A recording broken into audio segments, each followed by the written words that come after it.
मंत्री गुलाबराव पाटील यांनी उपमुख्यमंत्री एकनाथ शिंदे यांच्याबाबत एक मोठं भाष्य केलेलं आहे। एकनाथ शिंदे हे उपमुख्यमंत्रीपद घ्यायला तयारच नव्हते, आम्ही सगळे आमदारांनी त्यांची समजूत काढली असं गुलाबराव पाटील म्हणतात।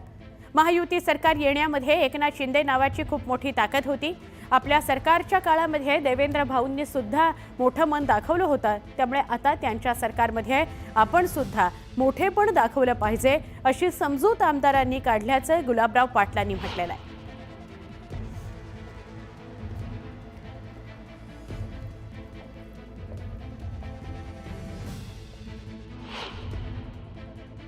होण्याकरता शिंदे साहेबांनी नकार दिला त्यावेळेस टीव्हीवर बातम्या चालत होत्या, पण आम्ही सगळ्यांनी डीसीएम सरांना विनंती केली की आपण सत्तेमध्ये असलं पाहिजे, कारण की एकनाथ शिंदे नावाच्या चेहऱ्याने हे सरकार येण्यामध्ये फार मोठी ताकद होती, त्यामुळे तुम्ही सरकारमध्ये असलं पाहिजे। देवेंद्र भाऊ सुद्धा आपल्या काळामध्ये उपमुख्यमंत्री झाले होते, त्यांनी मोठेपण दाखवलं होतं, तर आपण सुद्धा यावेळेस मोठेपण दाखवलं पाहिजे आणि आपण डीसीएम पद घेतलं पाहिजे।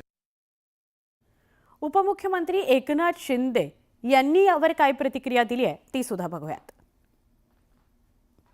70 हेक्टर आता झालोय ना मी आता डेडिकेटेड टू कॉमन मॅन। उपमुख्यमंत्री पद घेण्यास एकनाथ शिंदे त्यांनी नकार दिला, त्यावेळी आम्ही सर्व आमदारांनी मिळून त्यांची समजूत काढली। हे बघा, मला काय मत मिळतं यापेक्षा महाराष्ट्रातल्या जनतेला आम्ही काय देतो हे लोकांसाठी महत्त्वाचं आहे। लोकांनी तुम्ही काय व्हावं म्हणून निवडून नाही दिलं, महाराष्ट्राचा मुंबईचा विकास व्हावा म्हणून लोकांनी महायुतीला दिलं। आणि मुख्यमंत्री उपमुख्यमंत्री या व्यवस्था आहेत, कोणतरी कॅप्टन लागतो तशा प्रकारच्या त्या व्यवस्था आहेत। आणि शिंदे साहेबांच्या नेतृत्वाखाली देवेंद्रजींनी काम केलं होतं, देवेंद्रजींच्या नेतृत्वाखाली तर शिंदे साहेब काम करतील आणि तिघेही सरकार म्हणून एकत्रित आहेत, काही अडचण नाही आहे। कारण आम्ही कोण आहोत यापेक्षा महाराष्ट्राला काय देतोय हे महत्त्वाचं आहे, लोकांची ती अपेक्षा आहे। समता बंधुत्व हे शब्द राष्ट्रपतीच्या भाषणात छत्रपती संभाजीनगरमध्ये पालकमंत्री संजय शिरसाट यांच्या हस्ते ध्वजारोहण पार पडलं। यावेळी माजी खासदार चंद्रकांत खैरे यांनी शिरसाट यांचं अभिवादन स्वीकारत त्यांच्यासोबत बातचीत केली। दरम्यान संदीपान भुमरे घटनाबाह्य पालकमंत्री होते, संजय शिरसाट कायदेशीर पालकमंत्री आहेत अशी प्रतिक्रिया खैरे यांनी दिली। खैरेंचं मतपरिवर्तन झालं असं शिरसाट म्हणाले, तर राजकीय वादविवाद न करता विकासाकरता एकत्र आलंच पाहिजे, छोडो कल की बातें गाण्याच्या ओळी सुद्धा शिरसाट यांनी गाऊन दाखवल्या। संदीपान भुमरेंनीही खैरेंना टोला लगावला। संदीपान भुमरे असताना तुम्ही घटनाबाह्य पालकमंत्री असं उल्लेख करायचा, ते घटनाबाह्यच होते ते। आता हे रेग्युलर झालं ना, ते घटनाबाह्य होते म्हणून मी संदीपान भुमरे असताना तुम्ही कधीच अभिवादन स्वीकारलं कधी नाही का पाहिजे, घटनाबाह्य होते, तो पिरियड घटनाबाह्यचा होता ना, म्हणून। कारण घटनाबाह्य का झाले माहिती आहे ना, ज्यावेळेस उद्धव साहेबांना सोडून शिंदे गटात जाऊन त्या ठिकाणी हे केलं, ज्यावेळेस उद्धव साहेबांनी निवडून आणले त्यांना अधिकारी म्हणून त्या ठिकाणी खैरेकडे बघायचं न बघायचं, आता ते माणसाला आता न बघितलं काय न बघितलं काय, त्या माणसाचं काही आता तुम्हाला सांगण्यात काही अर्थ नाही। खैरे साहेबांनी जे काही ज्येष्ठ नेते आहेत, कदाचित त्यांना माझी भूमिका आवडली असेल। मी अनेक वेळा सांगतो, राजकारणामध्ये वैयक्तिक दुश्मनी ठेवण्यापेक्षा हे मतभेद आपले चालत राहतील, परंतु जेव्हा सामाजिक प्रश्न येईल त्या टायमाला सर्वांनी एकत्रित आलं पाहिजे, आणि याचं मला वाटतं खैरे साहेबांनी आज प्रत्यय त्यांना आलेला आहे, म्हणून ते आजही झेंडावंदनला होते आणि शेवट पण बसले, त्यांचे मी आभार मानतो। त्यांनी मला कानमंत्र दिलाय, मी त्यांना कानमंत्र दिलेला आहे, छोडो कल की बातें, कल की बात पुरानी, नए दौर से मिलके लिखेंगे नई कहानी। क्या बात। पुढे जाऊया, मुंबईकरांकरता मोठी बातमी आहे पुढची आणि आनंदाची बातमी सुद्धा आहे। मरीन ड्राईव्ह ते वरळी वांद्रे सागरी सेतू याला जोडणाऱ्या कोस्टल रोडचं आज मुख्यमंत्री देवेंद्र फडणवीस आणि उपमुख्यमंत्री एकनाथ शिंदे यांच्या हस्ते लोकार्पण करण्यात आलं। उद्यापासून हा कोस्टल रोड प्रवाशांच्या सेवेत असणार आहे। कोस्टल रोडमुळे मरीन ड्राईव्ह ते वरळी वांद्रे हा प्रवास अवघ्या 9 मिनिटांमध्ये, मरीन ड्राईव्ह ते वरळी वांद्रे हा प्रवास अवघ्या 9 मिनिटांमध्ये पूर्ण करता येणार आहे। मुंबईकरांचा वेळ त्यामुळे वाचणार आहे उपमुख्यमंत्री अजित पवार पुण्यामध्ये होते ध्वजारोहणासाठी, त्यामुळे ते या कार्यक्रमाला नव्हते. पण उपमुख्यमंत्री एकनाथ शिंदे आणि मुख्यमंत्री देवेंद्र फडणवीस यांनी या कोस्टल रोडचं उद्घाटन केलेलं आहे. उद्यापासून कोस्टल रोड मुंबईकरांच्या सेवेत दाखल होईल. कोस्टल रोडचा नवीन टप्पा हा आता सुरू झालेला आहे. कोस्टल रोड हा वरळी वांद्रे सिलिंकला जोडलेला आहे, ज्यामुळे दादर, प्रभादेवी परिसरामध्ये जाणं सहज शक्य होणार आहे. आणि या दक्षिण मार्गिकेचं आज लोकार्पण करण्यात आलंय. खरं तर आपण बघतोय की मुंबईतील सागरी सेतूला हा रस्ता जोडलेला आहे. नरिमन पॉइंट ते सागरी सेतूचा मार्ग, दादर प्रभादेवीचा मार्ग आता सहज शक्य होणार आहे.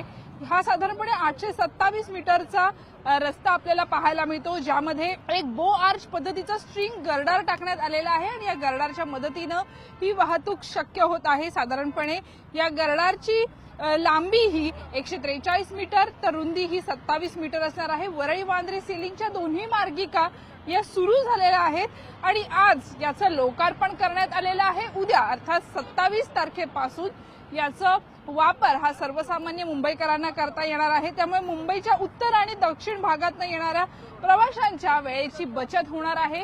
थेट कोस्टल रोड ते वरळी वांद्रे सिलिंक असा प्रवास करण्यासाठी उत्तर आणि दक्षिणेच्या या दोन्ही मार्गिका आता सज्ज आहेत. साधारणपणे 95% काम पूर्ण झालेले आहे. बिंदू माधव चौकातनं तुम्हाला या मार्गिकांचा वापर करता येणार आहे आणि खऱ्या अर्थानं मुंबईच्या वाहतूक व्यवस्थेमध्ये आमूलाग्र बदल आपल्याला पाहायला मिळते. उद्या सकाळी 7 वाजल्यापासून हा रस्ता सर्वसामान्य मुंबईकरांसाठी खुला होणार आहे. व्हिडिओ जर्नलिस्ट प्रवीण शेट्टीसह Susmita Wadane Patil, news 18 Lokmat, Mumbai. Coastal road याचं उत्तर वाहिनी कनेक्टर आणि इतर 3 कनेक्टरचं आज आपण लोकार्पण करतोय. मागच्या काळामध्ये माननीय मुख्यमंत्री एकनाथराव शिंदेजींच्या नेतृत्वात 2 टप्प्यांचं आपण उद्घाटन केलं आणि आता या उद्घाटनानंतर जवळपास 94% रस्त्याचं काम पूर्ण झालेलं आहे. आता केवळ एक प्रभादेवी कनेक्टर याचा बाकी आहे, जो फेब्रुवारी संपता तो देखील पूर्ण होईल. महायुती सरकारच्या पहिल्या काळात सुरू झालं.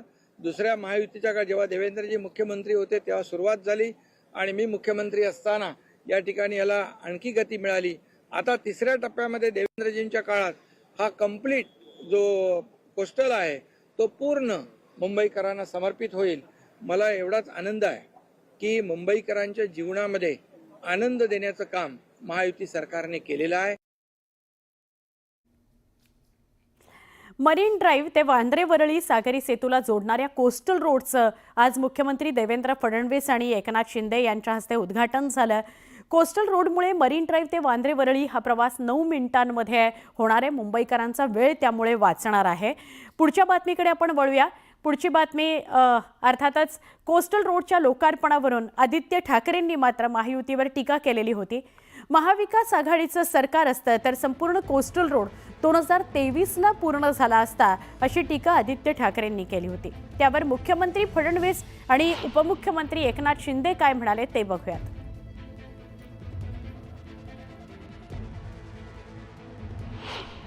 की ते स्थगिती सरकार होतं आणि हे शीघ्रगती सरकार आहे. सगळ्या कामांना त्यांनी स्थगिती दिली होती. इथेही या ठिकाणी आपल्याला माहिती आहे त्यांच्या काळात काहीच काम झालं नाही. जे काही काम झालं खरं म्हणजे याच्या सगळ्या मान्यता जेव्हा पहिलं महायुतीचं सरकार होतं तेव्हा आल्या आणि याचं प्रामुख्यानं सगळं काम हे दुसऱ्या महायुतीच्या सरकारमध्ये या ठिकाणी झालं. त्यामुळे विनाकारण श्रेय घेण्याचा प्रयत्न करू नये मुंबईकरांनी बघितलेला आहे. देवेंद्रजी मुख्यमंत्री होते तेव्हा दिल्लीतून लागणाऱ्या सगळ्या परवानग्या कामाची सुरुवात तेव्हा झाली. परंतु मी एवढंच सांगतो, हे सगळं केलेलं असताना युतीमध्ये असताना देखील तुम्हाला बोलवलं होतं का नारळपोडाला? भूमिपूजनाला देवेंद्रजींना बोलवलं नव्हतं. मग हे कुठलं मोठेपण आहे? आणि म्हणून क्रेडिट घेताना त्याला काम करावं लागतं, त्याला रस्त्यावर उतरून लोकांमध्ये जावं लागतं आणि त्याचा नेहमी फॉलोअप घ्यावा लागतो.